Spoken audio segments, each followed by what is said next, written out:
us. Congratulations on your recent confirmation.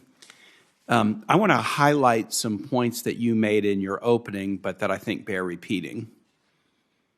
Current trends. Jobs are booming. When the president was inaugurated, unemployment was at 6.4%. Today, it's 3.8%.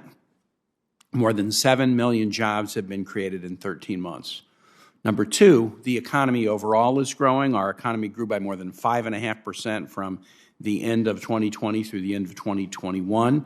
The best year for growth in the last 4 decades in America, and we have strong opportunities in 2022 as well. Workers are taking advantage of tight labor markets to switch jobs and getting raises. Wages are growing faster than they have in years, and in particular, wages for many people who work in some of our lower paid sectors have done particularly well.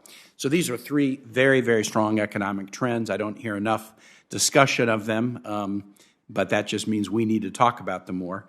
There is a 4th trend that is troubling, and that's the inflation trend. We are seeing higher inflation than we have.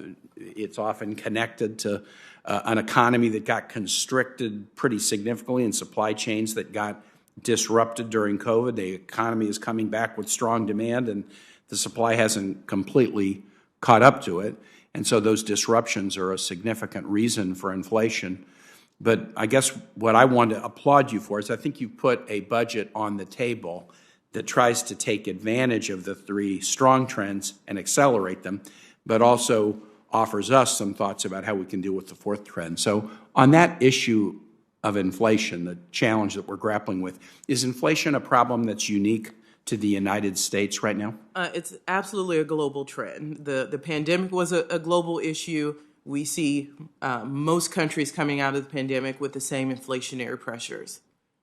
What are the key features of the president's budget to try to help deal with inflation, or in particular, just pocketbook costs that Americans are experiencing both kind of in the near term and then down the road? And I want to remind everyone that the Fed really, in the wisdom of our system, put monetary policy outside the political process. So they really have a lot of the tools in which to deal with inflationary pressures, and they're using them. This president believes in ensuring he does not interfere with the Fed decisions. But what we are trying to do from the administration, we're asking you to take a look at, is improve our supply chain issues. We've seen the issues around the ports in this country where ships are backed up. That is why, thank you for the infrastructure bill. We are putting resources into our port systems. We are also working to get more truckers on the road. We have an issue driving things to stores. That is increasing inflationary pressures. We're also investing in the FTC and Department of Justice antitrust offices to ensure there's competition in this country. We believe lack of competition raises prices. So those are the things we are asking you to take a look at as part of this budget to deal with inflation. And one more, sir. The president continues to call on Congress to send him a bill that lowers costs for Americans, lowers child care costs, lowers health costs, lowers energy costs.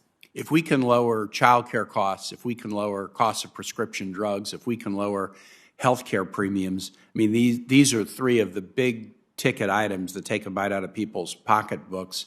We need to do that, and I'm very committed to working with my colleagues together to do it. Last issue I'll ask you about, Director Young, is mental health investments and also criminal justice investments. I had a series of meetings last week with communities in Southwest Virginia that have really suffered with gun violence issues.